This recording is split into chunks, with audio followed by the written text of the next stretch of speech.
tal? ¿Cómo están? Dios les bendiga. Buenas noches a todos. Seguimos de fiesta. Feliz fiesta de los tabernáculos a todos los que ya saben de qué se trata. Un saludo y una bendición a todos y cada uno donde quiera que estén. Mi nombre es Israel Chapa. Esta es una transmisión totalmente en vivo de la comunidad cristiana Masada Adulam. ¿Se encuentran esta noche? Axa Maday, Jania Castro, Nara Castro y Dalia Castro. Bueno, pues esperamos que en esta fría noche estén ahí calentitos en sus hogares, cobijados desde luego por la familia en sus hogares, y Dios quiera hayan disfrutado una buena comida, un excelente día. Es día de rememorar, día de recordar, día de la fiesta de los tabernáculos, como bien decía. No estuvimos al aire unos días, pero ya estamos de regreso. Ya esperamos pues transmitir, ¿verdad?, ininterrumpidamente de aquí en más, con la ayuda del Señor. Y recuerda una cosa: toda bendición viene de Dios, del Shem, del nombre, que es sobre todo nombre.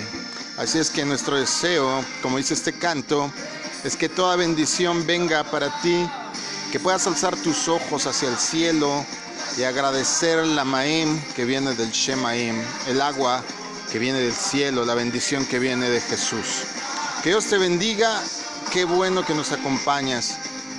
Estamos tratando, ¿verdad?, en esta serie en donde hemos comenzado ya desde la semana pasada a hablar nuevamente, porque lo estuvieron pidiendo en las redes, acerca de la verdad bíblica, de acerca del cielo, del infierno, si es como la cultura, como la tradición lo dicta, como la creencia popular nos ha llevado, ¿verdad?, por los años. Inclusive ha permeado hasta la fe en la cual creemos, honramos y respetamos, que es la fe en Cristo Jesús, que es la fe en la Biblia. Así es que ya dimos una introducción hace 8 días, pero para que tú puedas comenzar a entender a cabalidad, y si es que ya lo sabes, puedas dar un buen repaso, vamos a comenzar por el principio, porque no tendría razón de ser hablar de un lugar u otro si no pensáramos que finalizando esta vida hay a dónde ir. Pero hay un aspecto aquí que es el que queremos tocar de inicio, porque es ahora sí que el punto neurálgico, que es el punto de inicio, y vamos a hablar del alma. Acerca del alma, pues hay diferentes creencias. Las más comunes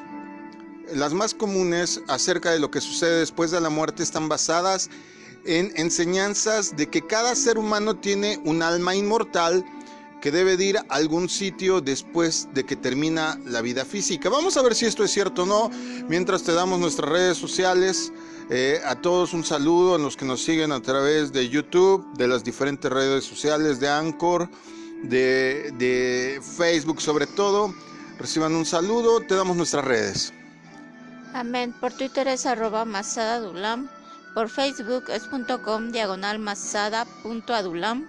El número de WhatsApp 55 83 88 20 35 y el de línea directa 55 76 90 95 89. El email es masadadulam@gmail.com. Todo con minúscula, doble S en Masada en todas nuestras redes, y por YouTube es Israel Chapa, todo con mayúscula, una sola R. Bueno, para ti que quizá quieras llevar toda la serie, que quizá puedas descargarla para tenerla en audio, puedes checarla ahí en nuestros archivos, Grupo Hermanos, en Facebook, en el portal, en el perfil de Masada Adulam, o también están contenidas en el YouTube, en nuestro canal de YouTube, en Israel Chapa, Israel con una sola R, Chapa todo en mayúsculas. Bueno, hablemos entonces de esta creencia acerca del alma inmortal. Esta creencia, quiero decirte para empezar, que no es exclusiva del cristianismo, ¿sale? Todas las religiones, todas, la que tú me digas y mandes, afirman que hay un aspecto del ser humano que sigue existiendo después de que la vida física ha terminado. En otras palabras, todas las religiones creen que alguna clase de esencia inmortal, un espíritu o como lo llamen, sigue viviendo después de que muere el cuerpo físico. En el cristianismo, pero recalco en esto, subrayo, pongo en paréntesis, le pongo asterisco. En el cristianismo tradicional, a eso se le llama alma inmortal. Una de las razones por las que prevalecen ciertas creencias acerca del cielo y del infierno es la falta de un entendimiento de ese tema. Si existe un elemento inmortal en el ser humano, este debe de liberarse del cuerpo cuando éste muere. Esa es la lógica, ¿verdad? Es la creencia popular. Ese concepto tiene un fundamento en la creencia de que cuando uno muere se desprende esta esencia, ¿cómo llamarlo? Esta fuerza, y no estoy hablando de Star Wars, que quede bien claro. Entonces, cuando el cuerpo muere se desprende y tiene que ir a algún lugar. Pero vamos a ver qué dice la palabra de Dios acerca de la existencia de un alma inmortal. Primero tenemos que preguntarnos si esta creencia tiene fundamento bíblico. Muchos se sorprenden al enterarse que estas dos palabras, inmortal y alma, si bien están y aparecen en la Biblia, jamás aparecen juntas. Las dos palabras existen, las dos palabras aparecen en la Biblia, en la Escritura, pero jamás, de los jamases, aparecen juntas. Pero entonces tenemos que seguir preguntándonos, ¿verdad? Porque en un método de investigación y de cuestionamiento, lo más importante es responder las preguntas que nos planteamos. Si no se encuentra en la Biblia, ¿dónde se origina esta idea? Los griegos, por ejemplo, para que te des una idea por dónde viene el asunto, los griegos pensaban que el cuerpo era un estorbo para la verdadera vida y ellos esperaban el momento en que el alma fuera liberada de sus ataduras. Su concepto de la vida después de la muerte era la inmortalidad del alma, precisamente. Según esta idea, en el momento de la muerte, el cuerpo va a la tumba y el alma continúa existiendo como una entidad independiente y consciente. La inmortalidad del alma, según ellos creen, era una de las doctrinas principales del famoso filósofo griego Platón. En el pensamiento de Platón, el alma tenía vida inherente. ¿Qué es inherente?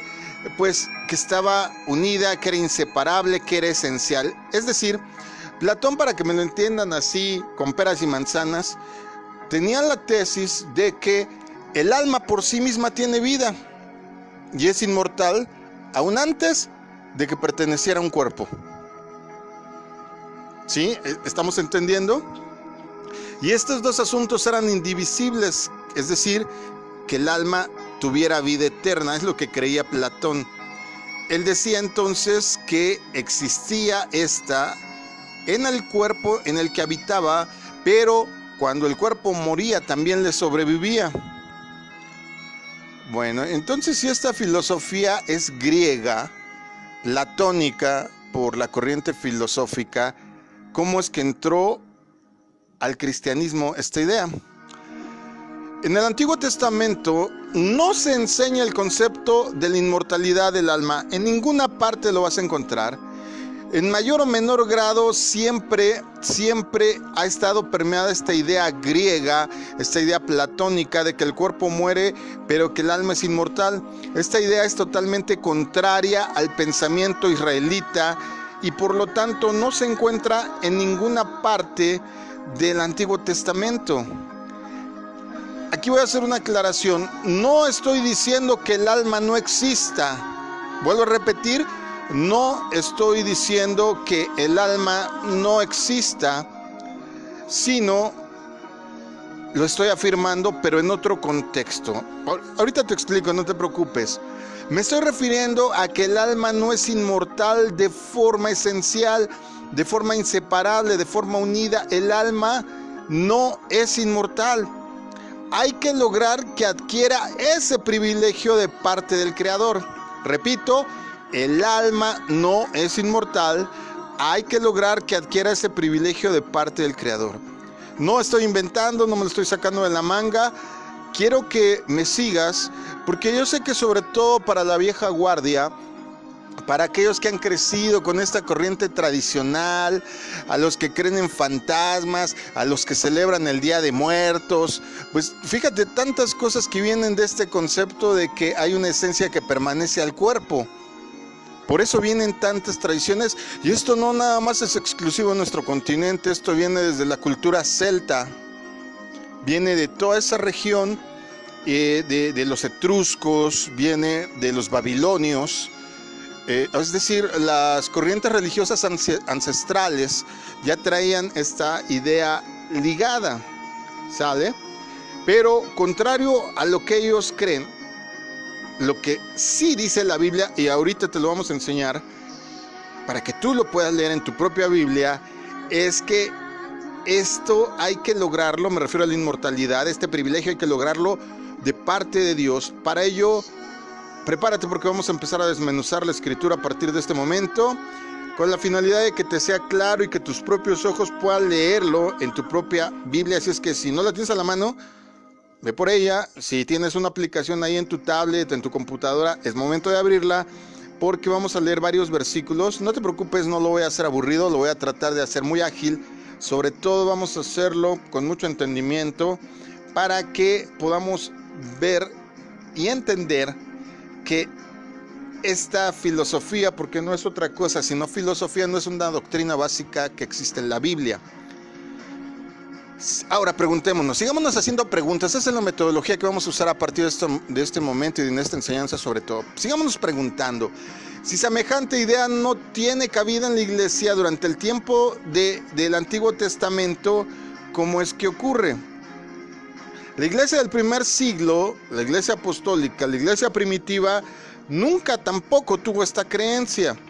Se considera que esta doctrina, esta innovación, este aporte filosófico a la fe cristiana, a la fe bíblica, a la fe de Jesucristo, a la fe en Dios, es post-apostólica, es decir, hasta que murieron los apóstoles, empezaron a introducirse estas ideas a la iglesia. ¿Por qué? Pues porque desde luego, si tú viste, estuviste, contemplaste, acompañaste, asististe a la resurrección, se te apareció el Señor y nunca, de los nunca, oíste a Jesús hacer tal afirmación, que alguien viniera y dijera lo contrario, pues lógicamente tú tenías todo con qué rebatirle porque estuviste presente. Por eso estas cuestiones heréticas, estas cuestiones filosóficas fueron introducidas solo hasta que los apóstoles murieron. Te digo, esta idea, esta filosofía es innecesaria, pero además de ello, es algo que impide directamente la interpretación y el entendimiento correcto de la Biblia. Esta idea, si entonces no inició con ellos, no existió en el Antiguo Testamento, los apóstoles no le enseñaron, ¿cómo llegó a ser tan importante en la doctrina cristiana? Y sobre todo, vuelvo a repetir, en la vieja guardia, en la idea religiosa del cristianismo, no en la idea bíblica, porque son dos cuestiones religiosas diferentes, ¿sale? Una es de practicidad y la otra es de creencia, de imposición, de hacer ritos, de hacer obras, de hacer cosas, ¿verdad? Podemos hablar, por ejemplo, de la Iglesia Católica, que está súper impregnada de este concepto, y perdón si eres católico, pero cuestiónatelo. Si no, imagínate, si esta idea no estuviera permeada en la Iglesia Católica, ¿cómo es entonces que haces misas y pagas misas para sacar las almas del santo purgatorio? ¿Cómo es que haces misas después en el aniversario de la muerte de cada persona? ¿Cómo es que existen misas para este asunto de los fieles difuntos? Y no quiero hablar solo del catolicismo. Está, como te digo, en la India, está presente en el budismo, está presente en muchas corrientes religiosas. Esta idea no es cristiana, no es bíblica, pero ¿cómo llegó a ser tan importante, sobre todo para muchas personas que hasta el día de hoy así lo creen? Muere alguien y dicen, ya partió su alma con el Señor. No es verdad. No es verdad. Jamás vas a encontrar eso en la Biblia. ¿Cuál es el problema de entrada? El problema de toda la vida.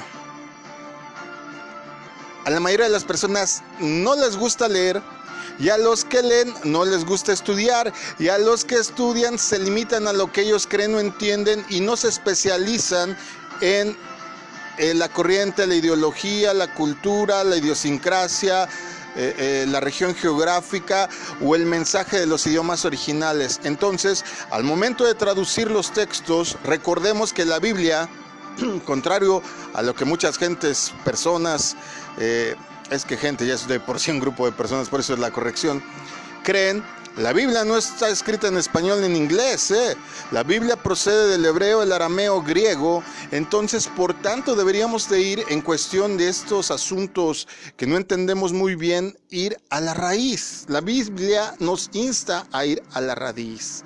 Los eruditos, los sabios, los cultos, los que se han ocupado inclusive toda la vida de estudiar los asuntos que tienen que ver con la Biblia, con la traducción, con los idiomas, con la semántica, han reconocido que esta enseñanza de Platón y de otros filósofos, no solo de él, han ejercido una profunda influencia en el cristianismo. Por ejemplo, te quiero hablar rápidamente del doctor Jeffrey Burton Russell, que escribe en su libro Historia del Cielo. Ciertos teólogos, dice él, ciertos teólogos son los responsables de que la idea no bíblica de la inmortalidad, en lugar de morir, floreciera. ¿Por qué? Porque ellos admiraban la filosofía griega y en ella encontraban respaldo para la idea del alma inmortal. Esto lo dice Jeffrey Burton Russell, cosa con la que estoy totalmente de acuerdo. Quiero citarte otra fuente, el Diccionario Bíblico del Intérprete, en su apartado 1, comentario 802, dice: la partida del nefesh, voy a utilizar mucho esta palabra a partir de ahorita, nefesh, que es la palabra, la voz hebrea que se traduce por alma, dice este diccionario, debe ser considerada una figura literaria, porque esto no continúa existiendo independiente del cuerpo. Estoy citándote dos fuentes. Vuelvo a repetir, no es idea mía, no estoy cometiendo herejía, por el contrario, créeme que los últimos 12 años por lo menos de mi vida, tengo de ser cristiano más, pero por lo menos los últimos 12 le hemos estado dando duro al estudio, duro a los idiomas, al entendimiento de usos y costumbres y de otras cuestiones, para poder entender cosas tan a la vista, pero a la vez tan profundas que tiene la preciosa palabra de Dios. ¿Debemos entonces aceptar una enseñanza que no proviene de las Sagradas Escrituras? Te pregunto, ¿deberíamos? ¿Cuántas cosas hoy en día están ocurriendo en la Iglesia de Cristo y que estamos impregnados de cuestiones que nada tienen que ver con la palabra? Que nada tiene que ver el uso de decanes, antes bien se dice que tenemos que tener uso de diáconos, ¿verdad? Uso de ujieres, de ayudas, de cantores, no de artistas, de cantores, de salmistas, cuestiones bien importantes que vamos a ir hablando todos estos domingos. Espero que tengas suficiente paciencia para que vayamos desmenuzándolas con el pasar de las semanas. Muchas personas dan por sentado que sus creencias están basadas en la vida y enseñanzas de Jesús. ¿Por qué crees que sea esto? Por lo mismo de que el Señor vino a enseñarnos y a darnos ejemplo.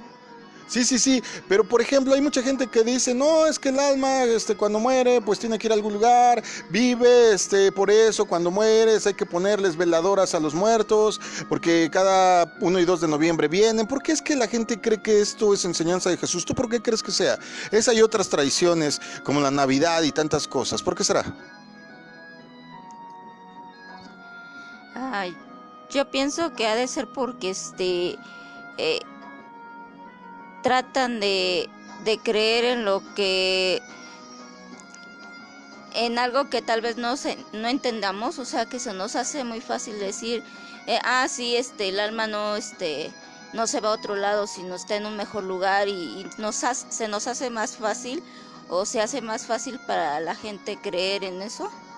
Sí, pero por qué le aducirán a Jesús que él lo dijo o que está en la Biblia? Por qué crees? O así siendo bien tajante, creo que estás siendo políticamente correcta. Y dilo como es, porque hay que decir las cosas como son. ¿Por qué le atribuyen esto a Jesús si Jesús no lo dijo? ¿Por qué dicen que está en la Biblia si en la Biblia no está? ¿Por qué lo hacen? Una, porque lamentablemente pues no estudian la Biblia, no sé, no, como lo mencionaste hace rato, que no le dedicamos tiempo a estudiar, a leerla, a escudriñar, o sea, a profundizar más. Y dos, pues yo creo que alguien agarró un pasaje donde tal vez el Señor, cuando resucitó, no sé si el ejemplo de Lázaro, donde que estaba ahí el alma y pues ya nada más apareció y resucitó y ya, no sé, algo así. Sí, claro, es que hay varios pasajes sacados de contexto, en ese tiene razón, pero el atribuirle a Jesús, y perdón lo que voy a decir, y a la Biblia cosas que no dicen, es por ignorancia. Y sí, perdón, pero si es tu caso te estoy llamando ignorante. Hace unos días estaba hablando con una persona en una de las redes sociales y me increpaba mucho de ser tan tajante. Pero es que el problema que tenemos hoy día en esta generación millennial es que todo el mundo trata de ser políticamente correcto y diverso y aceptado, y no es el caso. En ciertas cosas hay que ser radicales, ¿sí? ¿Estás a favor o no del aborto? No puedes estar a medio favor o medio en contra. Esa es, por ejemplo, una situación en la que tienes que ser tajante. Otra situación es, ¿crees en Dios o no crees en Dios? No puedes medio creer en Dios. Asimismo, cuando estamos hablando de su palabra, de sus enseñanzas, pues tiene que constarte. Si no estamos ejercitando lo que desgraciadamente aquí en América Latina usamos mucho, el de me dijeron, una amiga me contó, un familiar me dijo, y a ti no te consta. Y desgraciadamente en cuestión de enseñanza, en cuestión de doctrina, sobre todo de Biblia, si tú no la has leído, recuerda lo que pasa normalmente, que los engañadores, los fraudes, y sobre todo aquellos seres, individuos enviados por Satanás a confundir, siempre van a tomar una medio parte de verdad para confundirte, y como no tienes el conocimiento, pues te dejas influir. Tenemos el ejemplo de la serpiente en la Biblia, ¿verdad? ¿Te acuerdas cuando fue la restricción acerca del jardín del Edén? En verdad, Dios no le dijo a Adán y a Eva que no podían comer de ningún árbol, solo prohibió uno. Y la serpiente le dice, ¿en verdad Dios les dijo que no podían comer de ningún árbol? Y empieza a usar argumentos que ellos mismos hablaban para envolverlos. Y así es como funcionan todos los fraudes, ¿sabías eso? El padre de mentiras, Satanás, increpa a las personas de esa manera, con aparentes cuestionamientos sobre algo que ya dijiste. En cuestión de enseñanza bíblica es exactamente lo mismo. Siempre te van a confundir, siempre te va a fallar, siempre vas a ser desviado de la verdad si no tienes el cuidado, si no tienes el aprecio por leer aquello en lo que crees, por especializarte aquello en lo que crees. Debería de ser una máxima para todo aquel que cree en Dios, especializarse en Dios. No estoy diciendo que todos sean teólogos como un servidor, no todos tengan un doctorado, pero sí estoy diciendo que lo mínimo que tendríamos que hacer es entender quién es Dios, qué es lo que manda, por qué lo dice, qué nos beneficia y cuál es el resultado final. Es lo mínimo que tendríamos que averiguar. Pero nos vamos por ahí con la tradición en vez del conocimiento. Y dijo el Señor Jesús, ¿verdad? Que en verdad todo el que viniera a Él y bebiera de Él iba a tener vida eterna. ¿De quién estás bebiendo? ¿De quién estás tomando el agua, la frase, la doctrina y la enseñanza? ¿De la Biblia? ¿De Jesús? ¿De personas que a ciencia cierta no sabes bien a bien si están correctos, si son doctos en lo que te están hablando, si son cultos, te están hablando desde el uso de causa, de que tienen el conocimiento necesario para decirte lo que te dicen? Perdón, yo sé que son cuestionamientos duros, pero tenemos una muy mala costumbre en este país, y creo yo que en la mayoría de Latinoamérica, Quiero poner el ejemplo de un taller mecánico. A lo mejor el que abre el taller mecánico estudió ingeniería automotriz, se especializó, lleva cursos, cada que sale un modelo nuevo estudia, compra manuales, se paga cursos y de repente tiene un ayudante y el ayudante pues ya con saber 2, 3 cosas, con estar 1 o 2 años con él, no estudió, no se especializó, simplemente aprendió viendo de lo que veía que hacía el dueño, pues un buen día se arma de valor, juntó su dinero y fue y abrió otro taller. ¿Qué es lo que va a pasar? Es muy sencillo, no va a dar el ancho. Va a hacer reparaciones defectuosas que van a requerir de que se les vaya estando a reclamar constantemente. Es lo mismo. Tenemos la mala costumbre de creer que porque sabemos solo un poco, podemos ser tomados como alguien digno, alguien de peso para poder enseñar. Piénsalo bien. Si tú eres creyente, tu obligación es capacitarte hasta donde tus medios te den. Poner atención, no asistir a una congregación nada más por pasar el tiempo o por decir ya cumplí. De nada sirva que tengas tampoco el conocimiento y no lo ejecutes. Es una cuestión de practicidad y conocimiento esto. Fíjate que dice, por ejemplo, Jesús en Juan 17:17. Santifícalos en la verdad, tu palabra es la verdad. ¿Le ha dado Dios al hombre la libertad de tomar conceptos filosóficos del mundo y de incorporarlos dentro de las enseñanzas bíblicas? Repíteme lo que dice Jesús en esta oración famosa de Juan 17, pero solo léeme el verso 17 de nuevo. Santifícalos en la verdad, tu palabra es la verdad. Tu palabra es la verdad. Tu palabra, no mi interpretación, no tu interpretación, no lo que tú crees, no lo que tu denominación, corriente, movimiento religioso, religión o lo que sea, ¿sí? Porque puede ser desvirtuada la cosa. Lo que dice Jesús, lo que dice Dios en su palabra, lo que dice el Padre en la palabra, esa es la verdad. Segunda carta de Pedro, capítulo 1, verso 20 y 21 también agregan. Segunda carta de Pedro, capítulo 1, versos 20 y 21, dicen: entendiendo primero esto, que ninguna profecía de la Escritura es de interpretación privada, porque nunca la profecía fue traída por voluntad humana, sino que los santos hombres de Dios hablaron siendo inspirados por el Espíritu, es decir,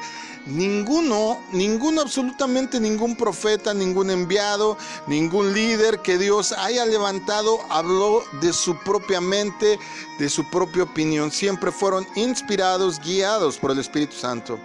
Debemos entonces de analizar las palabras de Jesús, de los profetas, de los apóstoles, tal como están consignadas en las Sagradas Escrituras, si es que queremos entender verdaderamente la verdad acerca de la doctrina de la inmortalidad, del alma o de cualquier otra cosa. Investiguemos en la Escritura para ver realmente lo que la Biblia nos dice acerca del alma. Hoy, por ejemplo, celebramos por la mañana el culto en acción de agradecimiento por la fiesta de los tabernáculos, que tiene una enseñanza enorme en la Biblia, que es una de las 7 fiestas que nos ilustran y nos recuerdan el plan de salvación que nuestro Señor Jesús ejecuta en la humanidad. Hace rato tenía una conversación con alguien vía internet que me decía que estaba judaizando, y le digo: vean la Biblia, amigo, vean la Biblia. Inclusive el mismo libro del Apocalipsis dice que esta fiesta será realizada eternamente en los cielos, pero la gente no lee. Entonces, tú hablar con alguien que no lee es como hablar con alguien que está expresándose en otro idioma. Yo no puedo hablarte de física cuántica si con trabajo sabes multiplicar 3 por 6, 18. Yo no te puedo hablar de cuestiones profundas cuando en realidad no has entendido la cabalidad y el alcance de Juan 3:16. Para que tú puedas ir entendiendo cada vez más, tu obligación como creyente es irte profundizando, especializando, capacitando, para que no enseñes cosas con error. En el Antiguo Testamento, la voz hebrea nefesh, que ya quedamos que es traducida como alma, se utiliza alrededor de 130 veces. También se usa para referirse no solo al hombre, sino a las criaturas del mar. Fíjate cómo dice Génesis 1, 20, 21. Génesis 1, 20, 21. ¿Lo tienen por ahí? ¿No? No se preocupen, aquí lo tengo yo. Génesis 1, versos 20 y 21 dice lo siguiente. Entonces Dios dijo que las aguas se colmen de peces y de otras formas de vida, que los cielos se llenen de aves de toda clase. Así que Dios creó grandes criaturas marinas y todos los seres vivientes que se mueven y se agitan en el agua, y aves de todo tipo, cada uno produciendo crías de la misma especie. Y Dios vio que todo esto era bueno. Ok. Bien, es cierto que en el Génesis se usa esta palabra nefesh para referirse al hombre. Pero ¿qué crees? También para referirse a las aves, en la traducción de los textos hebreos, de donde es acá nuestra Biblia, te vas a encontrar esta misma palabra nefesh cuando se refiere a las aves en el sentido de que están vivas, a los animales en general, incluido el ganado, a los que se arrastran, inclusive a los reptiles también tienen nefesh. Ahora, si decimos entonces que el hombre es un alma inmortal y que habita temporalmente solo en el cuerpo físico, tendríamos que decir lo mismo de los animales, porque están usando la misma palabra. Entonces equivaldría a decir que las aves tienen alma, que los animales tienen alma, que el ganado tiene alma, que los reptiles tienen alma. Porque se usa el mismo término en la Biblia para referirse a los unos como a los otros. Sin embargo, ningún erudito, ningún teólogo, ningún especialista sería capaz de hacer semejante pronunciamiento acerca de esto.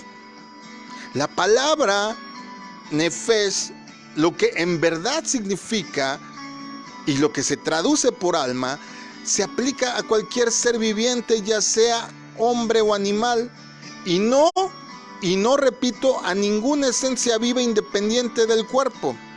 Entendamos esto.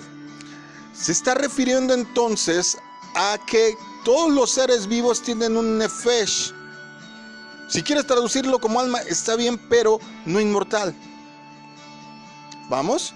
¿Por qué? Porque pues, imagínate cómo va a ser su oración de fe el avestruz, o la jirafa que no habla, o la cebra, o el chancho, el puerco, el marrano, el cerdo.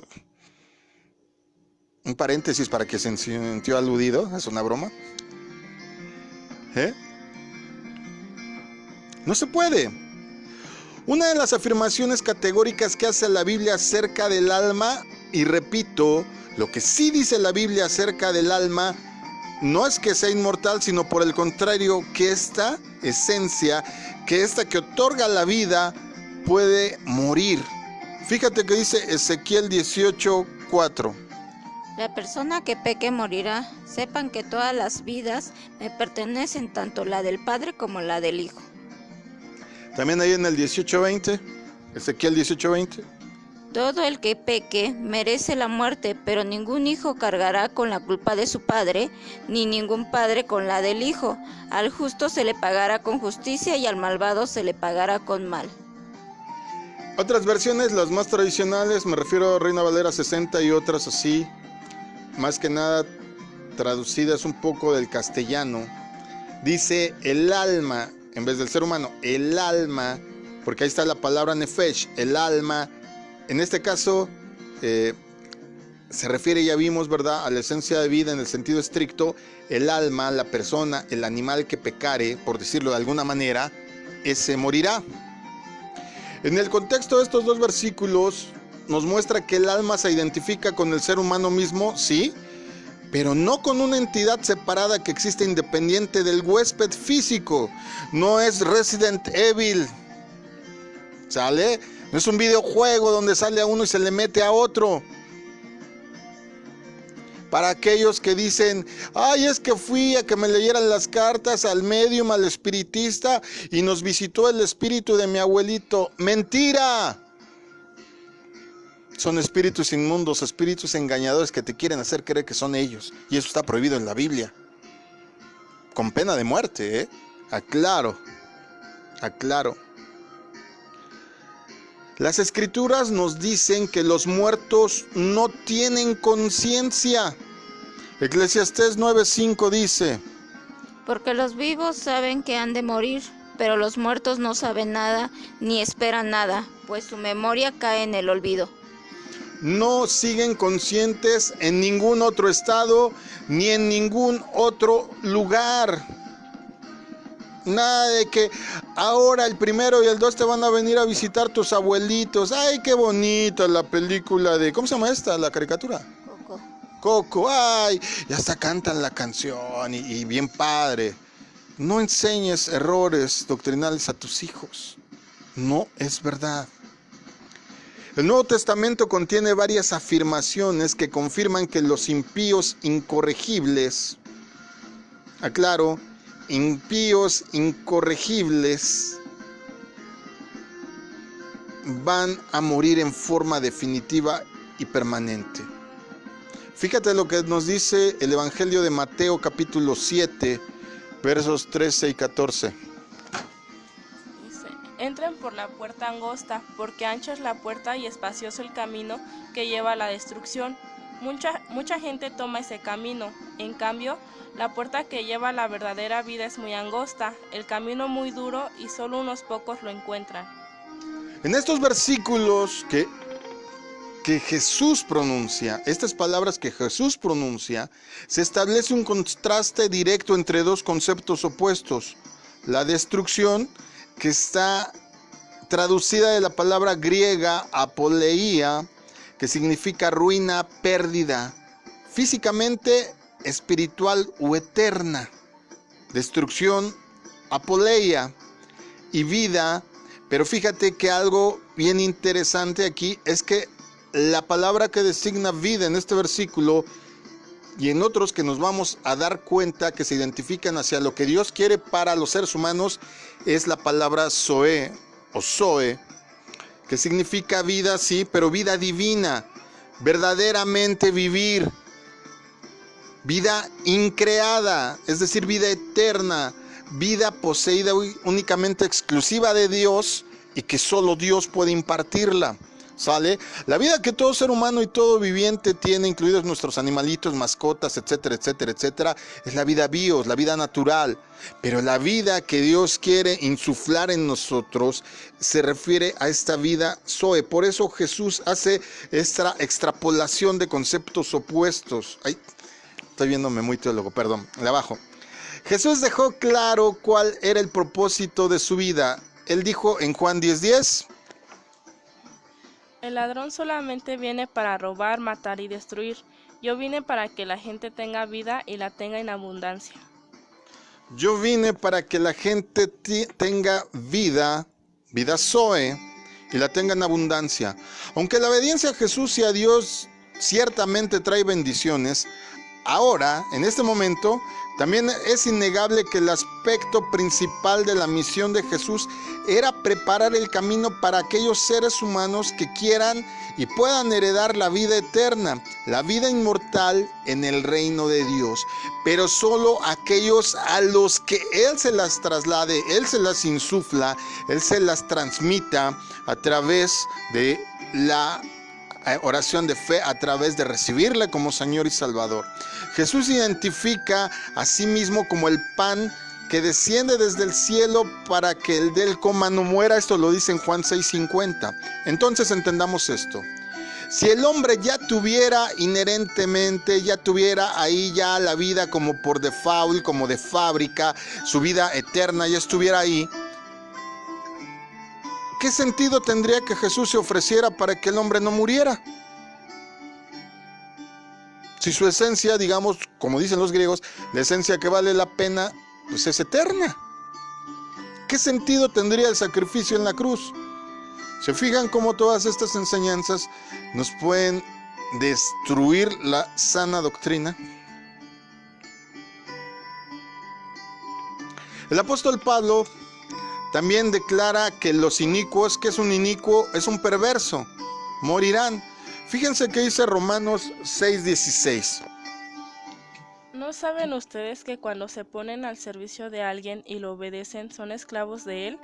Pueden ser esclavos del pecado y morir, o pueden ser esclavos de Dios y ser aprobados por él. Ahora léeme el 6:20 y 21. Cuando eran esclavos del pecado, no vivían al servicio de la justicia. ¿Y qué sacaron con eso? Solo cosas de las que ahora sienten vergüenza y que llevan a la muerte. Ok.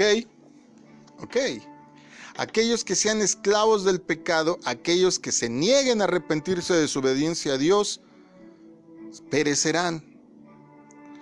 Romanos 6:23, aunque es un versículo muy conocido, la carta a los Romanos capítulo 6, verso 23, es uno de los versículos que hablan más claramente acerca de esta realidad del tema del que estamos hablando hoy, del alma, de la inmortalidad.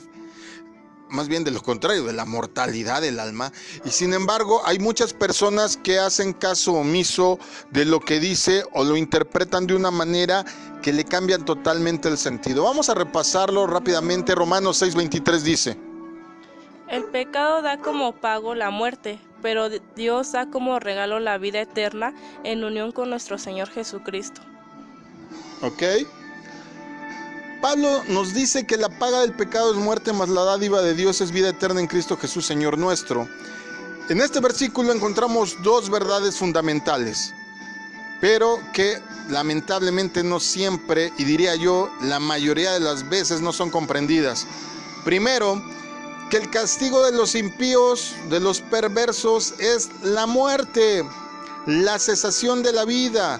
No una vida eterna en sufrimiento en ningún otro lugar.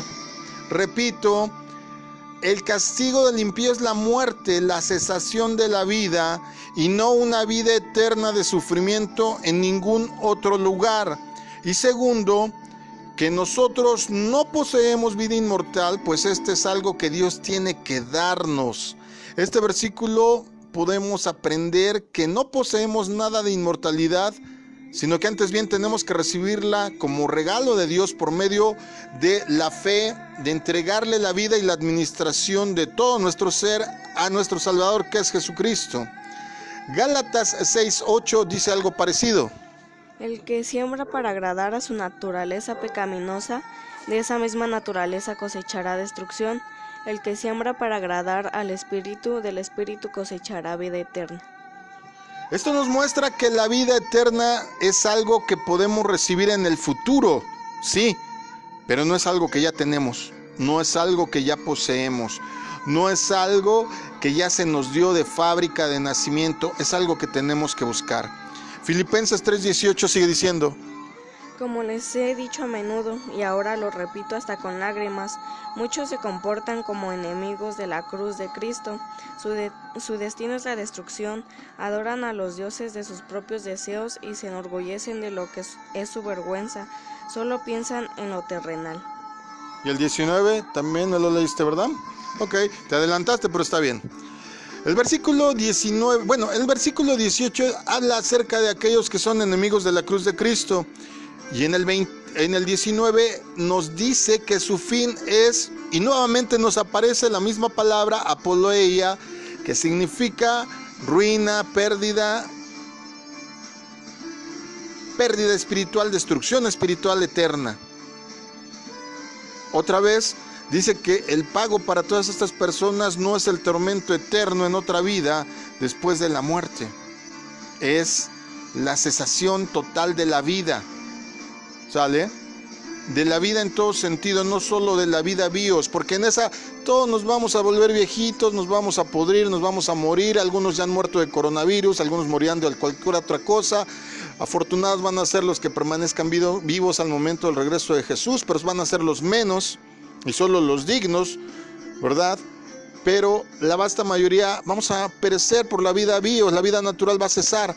Pero a la que se refiere es a la vida Zoe, a la vida que no se te dio porque no te hiciste acreedor de ella, merecedor de ella, no la buscaste, no seguiste a Jesús en sus enseñanzas y ejemplos, no le entregaste tu vida, más sin en cambio tu discernimiento, tu mentalidad, tu egoísmo, tu hipocresía, tú así hago yo las cosas, así soy y qué, ay Dios, a mi manera yo la amo, etcétera, etcétera, etcétera. Todas estas cosas que trastornan la mente del ser humano, dice que su pago es la apoleia, la perdición, la destrucción en general. La verdad acerca de la inmortalidad y la mortalidad del hombre está implícita en las palabras de Jesús. Jesús dice en Apocalipsis 2:11, en su mensaje que da a las iglesias: el que venciere no sufrirá daño de la segunda muerte. Repito, la primera muerte es la muerte física, la muerte biológica. Por ahí vamos a pasar todos, o casi todos. Pero a la muerte que se refiere es la muerte de la cesación total y absoluta del alma. Mientras a unos se les va a estar dando la vida zoe, la vida eterna, la vida inmortal, a otros van a decir: se te dio tu oportunidad, no aprovechaste, no la mereces.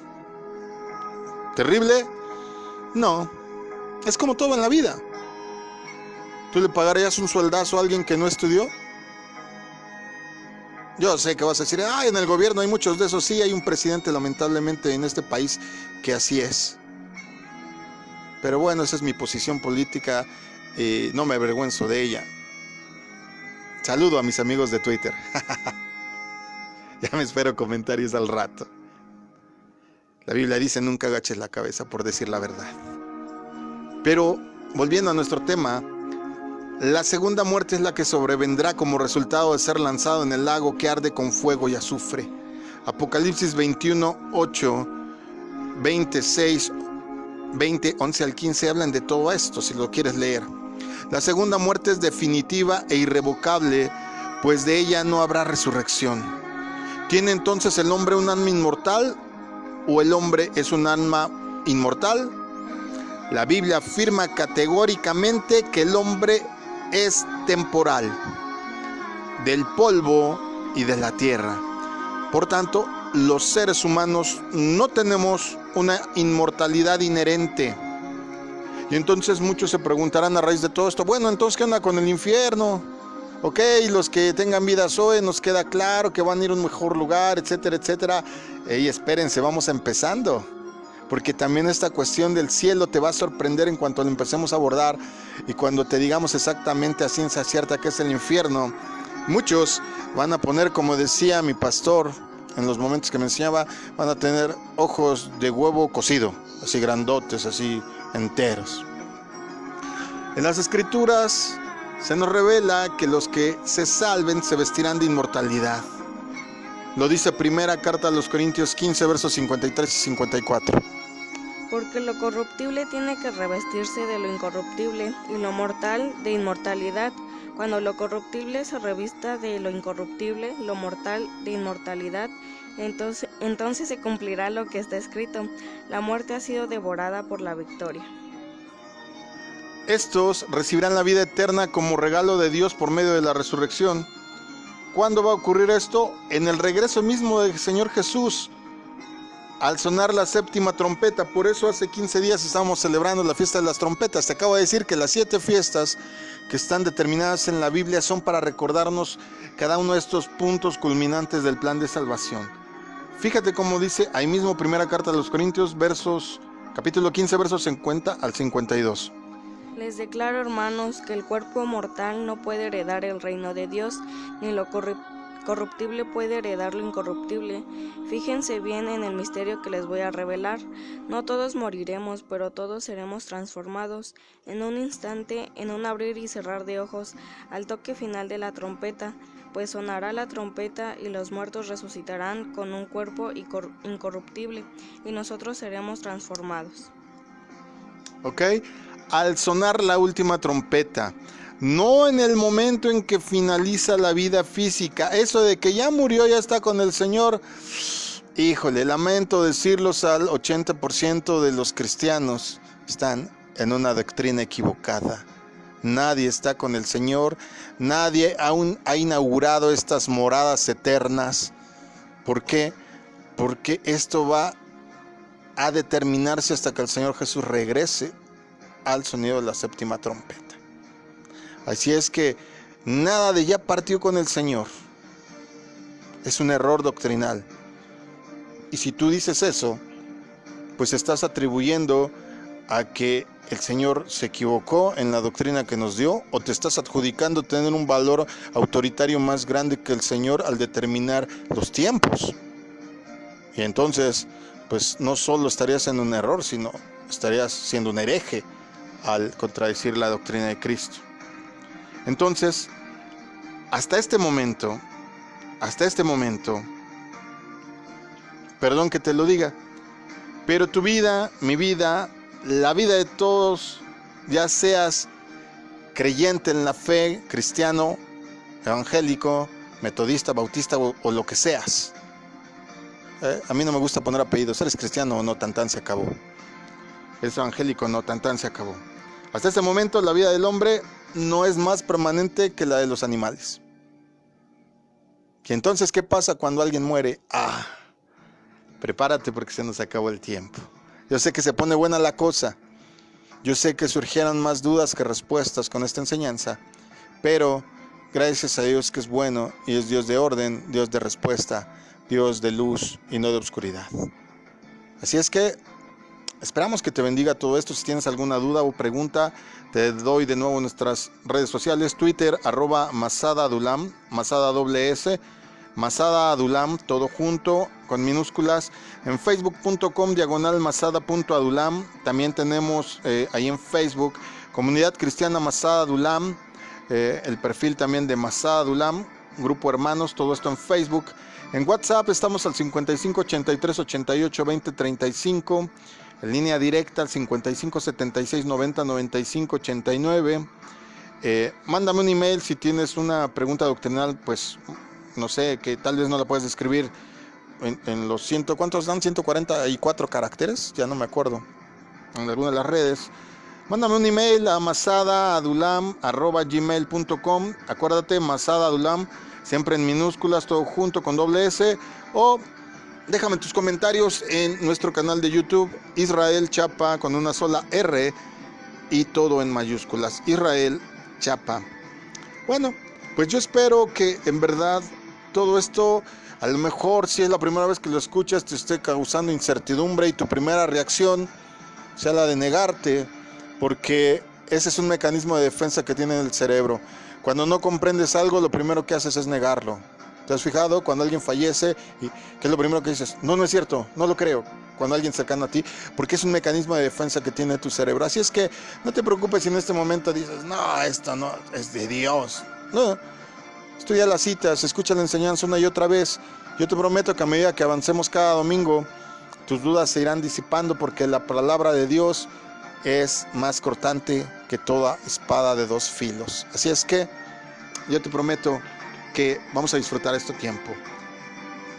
Esto fue una transmisión en vivo totalmente aquí en la casa pastoral de la comunidad cristiana Masada Adulam. Ya sabes, soy Israel Chapa.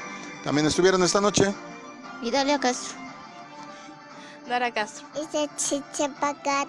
Jania Castro. Axamadaí. Que el Señor te bendiga, que el Señor te guarde. Todavía es fiesta de los tabernáculos, así es que todavía en lo que resta del día es día de celebración, es día donde recordamos nuestra estadía temporal en la tierra, donde recordamos que el tabernáculo vivo es nuestro Señor Jesús. Es un día donde conmemoramos la reconciliación de Dios con la humanidad después de tantas catástrofes que van a pasar. Cuando el Señor regrese, el Señor enseñará y reeducará a toda la humanidad, a la que quede, lamentablemente. Pero nos da gozo, nos da alegría, porque entonces todas las naciones reconocerán quién es Dios, como está escrito. Que el Señor te bendiga, te decía, te guarde, te mire con agrade, te extienda su amor, te muestre su favor y sobre todo te conceda la paz. Descansa, y si Dios quiere y tú lo permites, todavía mañana transmitimos, ¿verdad?, nuestro discipulado básico. Si todo esto fue así como que, wow, de 0 a 100 en punto no sé cuántos segundos, mañana nos la llevamos más tranquila. Así es que enseñanza básica los lunes 8 de la noche. Dios te bendiga. Buenas noches.